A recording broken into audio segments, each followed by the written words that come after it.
ধন্যবাদ মাওলানা ফিরোজ আলম সাহেব। আমরা অত্যন্ত আনন্দিত যে দর্শক আপনারা আমাদের সাথে যোগাযোগ করছেন, কিন্তু আমি আবারও ক্ষমা চেয়ে নিচ্ছি, আজ হয়তো সবাইকে সুযোগ দিতে পারছি না। যদি আজকে কাউকে সুযোগ দিতে না পারি তাহলে কালকে অবশ্যই করবেন। আমির মাহমুদ ভূঁইয়া সাহেব এখন ব্রাহ্মণবাড়িয়া, বাংলাদেশের যেখানে আহমদিয়তের গোড়াপত্তন হয়েছিল বলা চলে, ব্রাহ্মণবাড়িয়া শহর, সেখান থেকে ফোন করেছেন।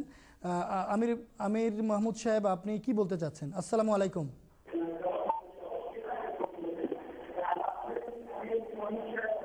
আমির মাহমুদ সাহেব, আপনি আপনার টেলিভিশনের ভলিউম বন্ধ করে দিন।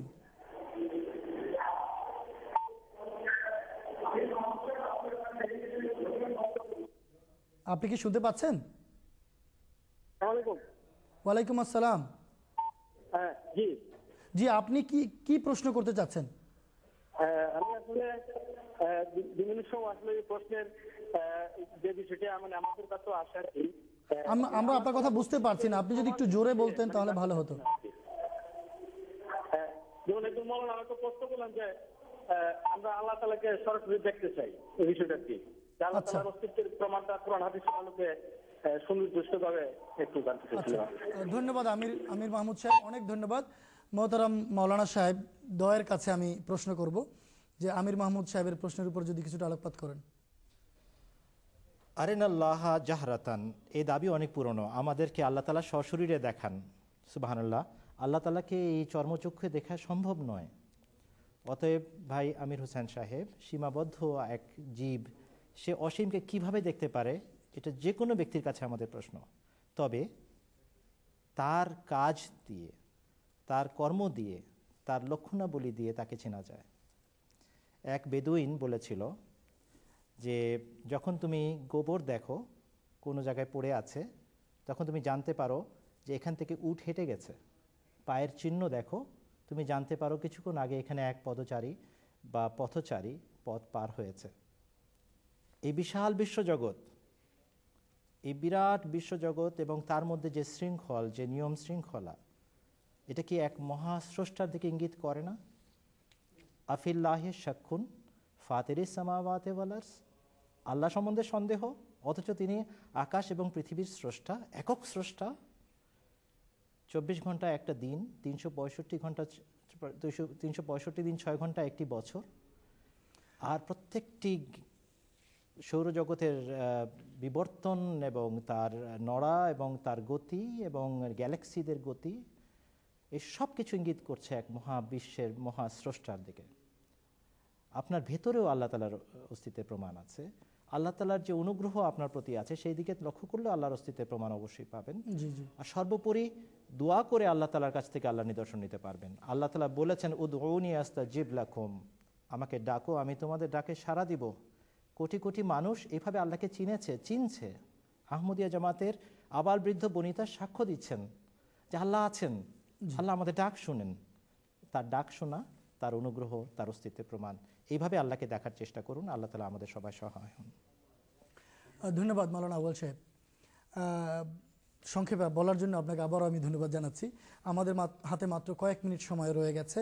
একজন আহমদি ভাই ফোন করেছেন ঢাকা শহরের নাখালপাড়া থেকে। জনাব মহিউদ্দিন সাহেব, আপনি কি শুনতে পাচ্ছেন আমার কথা? আসসালামু আলাইকুম। হ্যালো, আসসালামু আলাইকুম। ওয়ালাইকুম আসসালাম। ভাইয়া, আপনাকে বিনয়ের সাথে অনুরোধ করছি, আমি আহমদিয়া জামাত না, আমি সুন্নি মুসলিম। জি জি। আমার প্রশ্ন হলো কি, আমরা দেখছি যে বিগত সরকারের আমলে এই নাকালপাড়া আহমদিয়া জামাত মসজিদে বিভিন্ন ধরনের এক শ্রেণীর লোকজন এসে এখানে হামলা করত এবং তাদের অভিযোগ ছিল যে নবীজিকে নিয়ে। আমার একই প্রশ্ন, আমি একজন সহিশুদ্ধ মুসলমান হিসাবে আমার প্রশ্ন আপনাদের কাছে। মহিউদ্দিন সাহেব, আপনি কি দয়া করে আপনার টেলিভিশনের ভলিউমটা একটু বন্ধ করে দিতে পারেন? আমাদের দৃষ্টিতে তো নবী একজনই, আর দ্বিতীয় কোনো নবী হবে না। আপনাদের দৃষ্টিতে সঠিক কোনটা তা ব্যাখ্যা করার জন্য আমি বিনীতভাবে অনুরোধ করছি। ধন্যবাদ আপনার প্রশ্নের জন্য, অনেক ধন্যবাদ আপনার প্রশ্নের জন্য মহিউদ্দিন সাহেব। আমি মাওলানা ফিরোজ আলম সাহেবের কাছে প্রশ্নটি রাখতে চাচ্ছি, যদি সংক্ষেপে উত্তর দিতেন। আমার প্রিয় ভাই মহিউদ্দিন সাহেব, আপনাকে অনেক ধন্যবাদ প্রশ্ন করার জন্য। এই প্রশ্ন আহমদিয়া মুসলিম জামাতকে সবসময় এই প্রশ্নের মুখোমুখি হতে হয়। কিন্তু সত্য কথা হলো, সংক্ষেপে বলতে হবে যে আমরা হজরত মোহাম্মদ রসুল্লাহ সাল্লাহ আলাইসাল্লামকে যেভাবে কোরআন করিম ঘোষণা করেছে সেইভাবে অবশ্যই খাতামান নবীন মানি, সর্বশ্রেষ্ঠ নবী মানি, এবং সব নবীর তিনি নেতা শিরোমণি, এতে কোনো সন্দেহ নেই। এবং আমরা মোহাম্মদ সাল্লাল্লাহু আলাইহি ওয়াসাল্লামকে সর্বশেষ নবী অর্থেও মানি, এই অর্থে যে মোহাম্মদ রসুল্লাহ সাল্লাল্লাহু আলাইহি ওয়াসাল্লামের পরে আর কোনো প্রকারের নূতন নবী আসতে পারে না, কোনো নূতন শরীয়তধারী শরীয়ত বাহক নবী আসতে পারেন না। মোহাম্মদ রসুল্লাহ সাল্লাল্লাহু আলাইহি ওয়াসাল্লামের শরীয়তে একটা জের জবর বা বিন্দু পরিবর্তন করবে এমন কোনো ব্যক্তি আসতে পারেন না। কিন্তু হজরত মোহাম্মদ সাল্লাল্লাহু আলাইহি ওয়াসাল্লাম স্বয়ং যদি বলে থাকেন যে আমার উম্মতের জন্য যখন দুর্যোগ আসবে, আমার উম্মতকে রক্ষা করার জন্য, বাঁচানোর জন্য আমার উম্মতের ভিতর থেকে এক ঈসা ইবনে মারিয়াম নবীউল্লাহ আসবেন, ঈসা নামে এক নবী আমার উম্মতের ভিতর থেকে আসবেন, এই কথাটা বুখারী শরীফে 4 বার লেখা আছে, মুসলিম শরীফে 4 বার লেখা আছে, বুখারীর হাদিসে আছে ইমামুকুম মিনকুম, যে তোমাদের ইমাম তোমাদের মধ্য থেকে হবে। আর উম্মতে মুহাম্মদিয়ার বড় বড় আলেম এবং বুজুর্গেরা স্পষ্টভাবে লিখে গেছেন যে হজরত মোহাম্মদ সাল্লাল্লাহু আলাইহি ওয়াসাল্লাম একদিকে বলেছেন যে লা নবিয়্যা বাদে, আমার পরে নবী নাই, আবার অন্যদিকে বলেছেন যে ঈসা আলাইহিস সালাতু ওয়াসসালাম আল্লাহর নবী আবার আসবেন। এর অর্থ কি? এই দুটো কথার ভিতরে বিরোধ দেখা যায়। তখন মহিউদ্দিন ইবনে আরবি, হজরত ইমাম ওয়াহাব শারানি, এইভাবে বড় বড় বুজুর্গেরা নিজেরাই এর ব্যাখ্যা দিয়েছেন।